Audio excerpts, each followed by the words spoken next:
All right, folks, welcome back to the Be the Bright podcast, episode 44. We're here with our special guest, Michael Lepp, and he's a longtime friend of Jordan and NASCAR physiologist, sports physiologist. Is that what we call it? Yeah. Yep.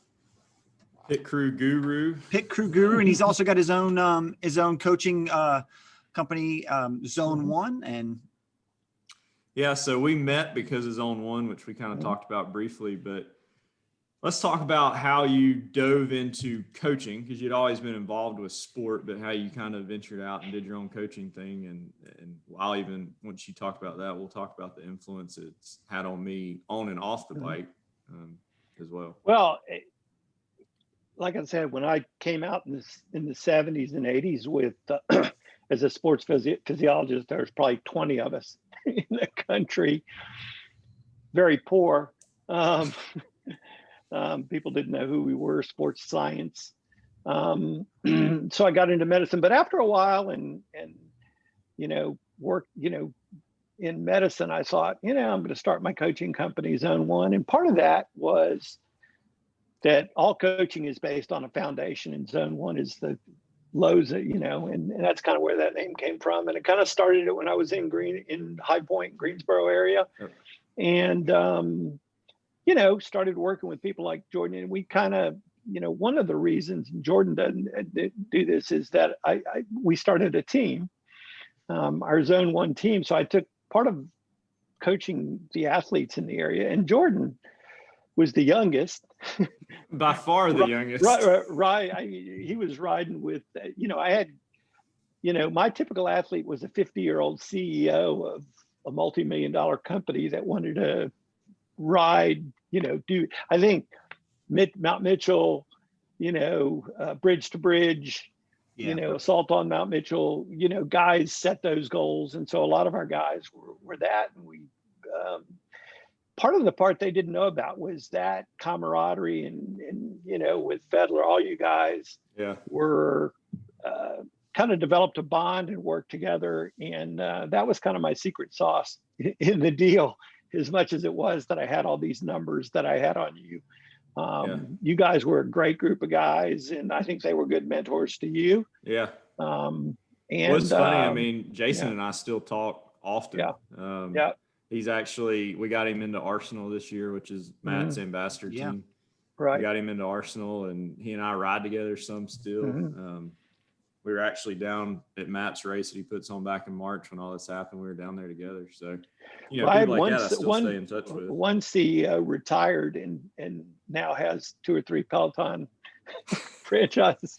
I mean, he was a big CEO in the area. So, the Zone One team and athletes and all you guys were a great part of my, and I, keep up with you guys on a regular basis and see how you're doing. Looking at it now, a lot of coaching services or groups or, coaches kind of have their own team, but you look back 15 years ago for just the average person out riding, getting a coach, you did not see that team or that group of people. It was, hey, maybe you found a coach and you just worked with him. They didn't have kits or anything, which I mean, I don't know if I have my Zone One kit still. I don't know what happened to it. Just individual privateers. That's normally the thing, or a high level athlete that's like, trying to whatever. But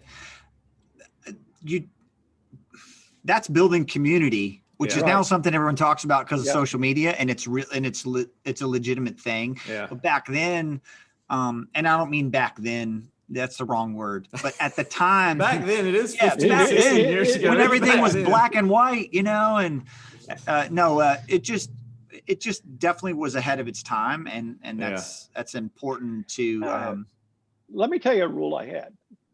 So my friend Chris Carmichael went in another direction, and I had a business advisor who said, man, you got to start doing this stuff on the internet and sell coaching packages on the internet. And nothing against Chris. I love Chris. I can't do that. Yeah. If I can't see you, if I can't stand in front of you, I'm not going to coach you. Yeah. And I still have, it's about people and developing relationships. My friend Alan Lim with Scratch told me, here's this brilliant guy who was brought over to Europe, and brilliant physiologist. He goes over to Europe to coach cyclists, and he's working with cyclists in Europe, cycling team. And he came back over here, and somebody said, man, the science, you really did great with that. So what's the number one thing that really got guys faster? And he said, talking to them about their girlfriends and how to deal with their families. Yeah. And everybody goes, what? You didn't, find out what their lactate levels were on Alpe d'Huez and, all that. No, it was really dealing with their girlfriend problems in their lives. Yeah. Yeah. That's well, coaching. And that was when NASCAR and Joe Gibbs kind of finally took over everything for you, and Zone 1 kind of phased out. I mean, that's when I was racing in like Cat 1 semi-pro stuff on the mountain bike, and I had to go find another coach, and I won't say what service or anything they were through, but it was very unpersonable. It was these cookie cutter plans that got dropped in online, never heard from them, never talked to them. Yeah. And, and that was, for me at that age, that was disheartening coming from somebody like you who we talked almost daily. If we didn't talk, we had an email or something. We, you were at my races. We were constantly engaged with each other on and off the bike. And then all of a sudden now I got somebody that never ever heard from and just got 4 weeks of a training plan dropped in. Right. And that was just something I didn't consciously do, but I just felt I learned a lot about designing training programs by interacting with athletes, not just getting numbers sent to me. Yeah. Well, and that was when we started working together when I was in college. I mean, we talked daily. I didn't have a training plan. I had hey, we chatted that morning. My sleep numbers were this, or my resting heart rate was this. My HRV was this. Okay, let's do this. Right. And now I've got a Whoop. But if you would have told me all those numbers and said you had 3 exams at the end of the week, we didn't do anything. I would have said, we're not, training is and we just did some that. Foundation and recovery stuff. So, and you don't know that sometimes with that basic template. Yeah. Well, and every athlete is different. Some people just like, if they're fine with a plan, right? They get a plan. If they just had a Sufferfest workout or something, they're like, oh, I got it. But I spent my whole life swimming, and I did it year round, and I swam all the way through college. And swimming is unique because you always have a coach, and you can't really talk back. It's not like difficult, but it's like, they say what you're going to do. It's like, 50-50s on 50, you know what I mean? And you got a clock, and you got whatever the workout is, and that's it. And the reality is, if your coach cares about you and you care about your coach, you will oftentimes perform way better. If that's the relationship. If it's just like, hey, go do this thing, and the thing's hard, and you don't really, and I spent, I can't even tell you how many hours, with my head in the water, when I didn't want to be there per se. But because the coach genuinely cared about me getting better and me performing, that, I mean, and honestly, some of my biggest regrets in life are like, I lied to my coach one time, and I just, you know what I mean? It's like 30 years ago. I'm still broke heart about it. You know what I mean? I just want to be like, man, I'm so sorry. I'm just like a kid making mistakes, but that relationship is huge to getting your peak performance. No doubt. I this goes to show you how diverse my sport. I grew up with baseball, and I played baseball in college. But by the way, I grew up until I was about 15 years old in Richmond, Virginia, and the Richmond Braves baseball team. And Dusty Baker was a player on the Richmond Braves in the 1970s, and he's now the manager of the Houston Astros. And I don't know if anybody watched that, but one of his players, great players, made 3 critical errors in the baseball game. And when he got back to the dugout, and it's cost them games. Yeah. And what did Dusty Baker do when he got back to the dugout? He gave him a hug. Yeah. He gave him a hug. and told them, hey man, this is baseball. Yeah. This is baseball. That is coaching. For sure. You can't do that online. People get athletes, and the easiest athletes in the world to work with are pro athletes. That's all they have to do. Yeah. You're an athlete, Matt, but you have a business. You have other things in your life going on, and sometimes that has an effect. So I guess, and Jordan knows this, now I can't do a lot of hugging right now, but virtual hugs. Those hugs are as important as what you did on that training ride. When you have a bad day, a hug. I've never been a coach cliche, yeller, pep talk kind of guy. Yeah. A hug every now and then. And I learned this from JD Gibbs. So JD really ran Joe Gibbs Racing. And I would go up to his office when I first got there to look for him, to say, okay, we're working on this, JD, we're working on this. He was never in his office. And I said to his secretary, I said, where's JD? He's never in here. And what I found out was he was wandering the floor at Joe Gibbs Racing, the shop and everywhere, talking to people, giving them a hug. He knew he would walk down to one of 600 people and say, how did your kids' Little League game go? Yeah. Yeah. That kind of leadership is what we need. Yeah. And that's what coaches need to do, because oftentimes performance is not related to, you didn't do this training ride exactly right, but that other parts of your life have a bearing on those things. And so, that's why I'm the peace and love guy, give people hugs. Can we measure that? Whether that made performance better? Yeah. I don't know. Can we measure Dusty Baker giving Jose Altuve a hug after he made 2 critical errors that let in 5 runs? No, but we can. You'll see that it pays off. Well, that was one of the things I learned early from you. I mean, you talking about giving hugs. There were times it was like you were racing my parents to get to me after I won a race or something, or even had a bad race. And so, I mean, just that was cool. And that's something that I took later on when you got me basically in with working with Ty and helping Joe's grandson, Ty Gibbs, and doing, we'll talk about this, but I mean, that kid had talent, but there were still times he got in his own head, and, you kind of have to pull him aside and just be like, look, you're good. If he had a bad, if he crashed, I mean, he'd get right back on it, but then he'd still beat himself up about it. And he'd be telling everybody how he crashed. I'm like, look, man, it's part of it. And we got to learn from what we did there and just keep going with it. What I hope is, what I taught Jordan through the years, or, that he passes on to a Ty, that, I remember the first time Ty was probably 10, 11 years old, his mountain bike, and, Coy comes to me, I don't know if he's going to be good on the bike here. And it's like, well, let him go ride with a guy that I know is a really good cyclist. And I remember Jordan coming back saying, oh my God, that kid kept up with me.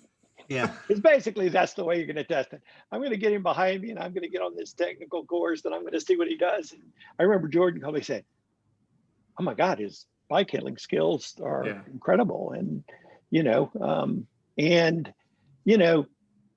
that's the, growing those of you that have young kids, that's, you just let them go out there and hopefully they develop that intrinsic motivation through how you handle things. And I think Ty has done that. Yeah. Because he's succeeding remarkably well in the, motorsports has the lower tiers, you work your way up, and you got to be 18 to get into the, really step up. And he turned 18 about a week or 2 ago. I was going to say, it was recently turned 18 and realized that a lot of the things you did with him when he was 10 years old, and that's sometimes the lonely part of being a coach. You don't know what you did with one of your athletes that maybe paid off down the road, right?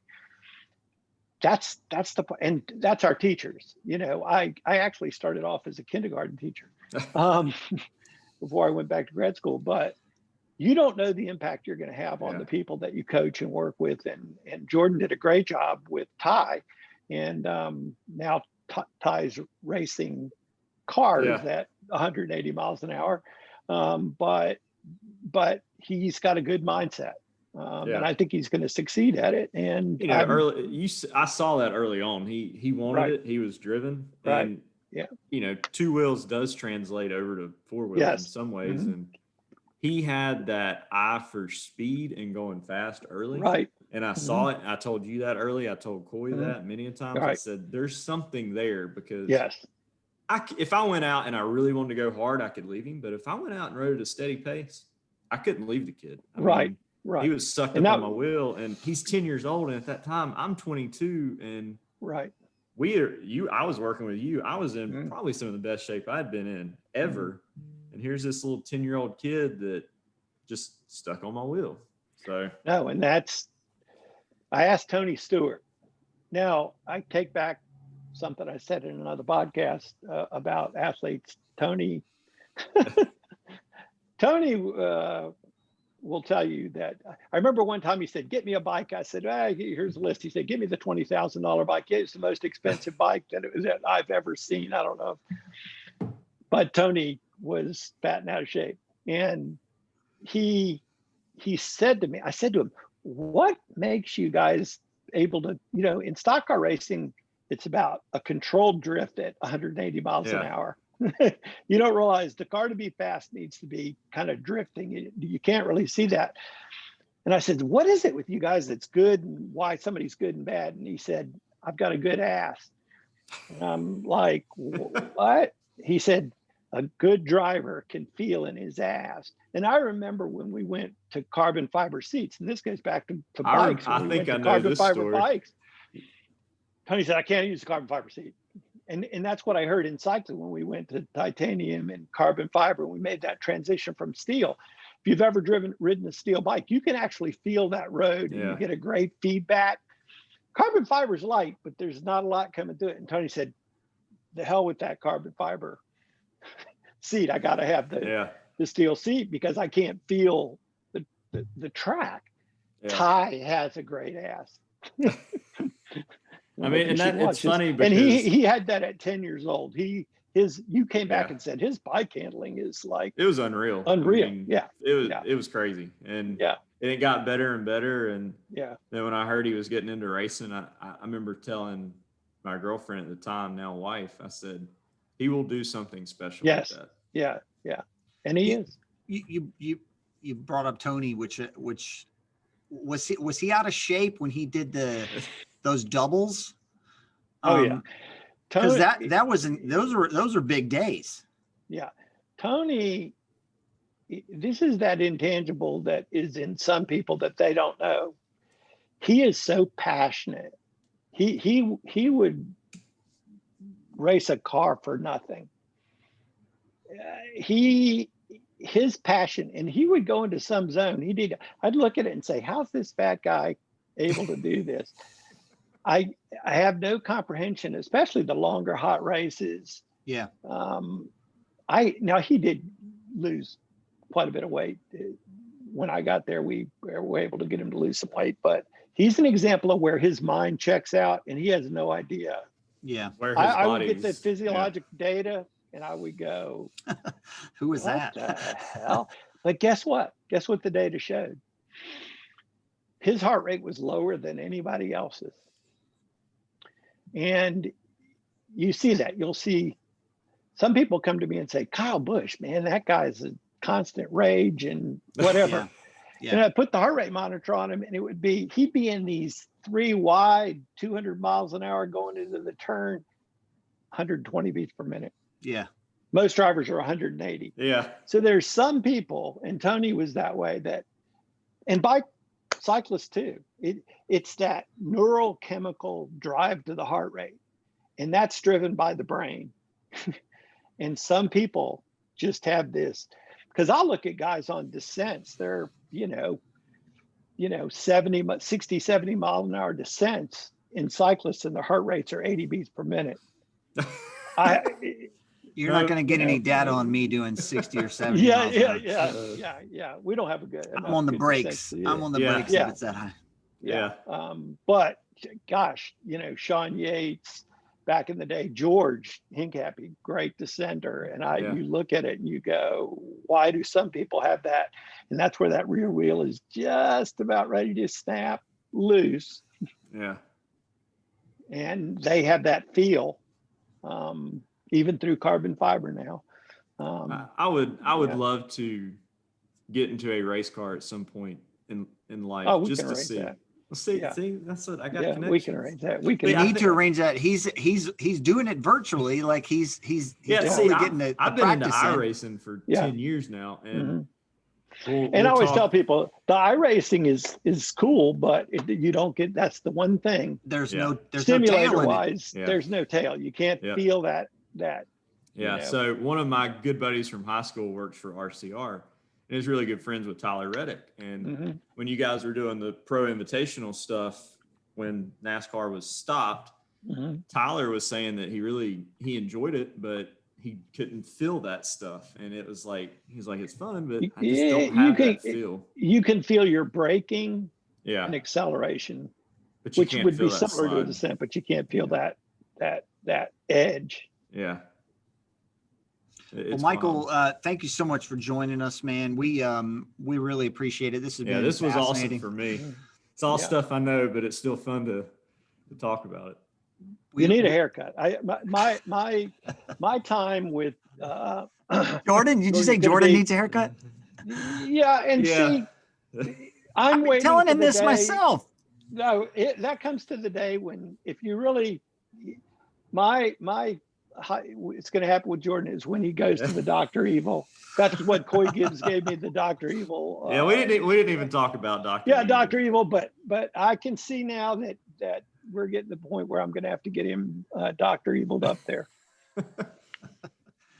Well, thank you so much. We're going to have to give you a virtual hug, you know what I mean? Because we can't do one in person.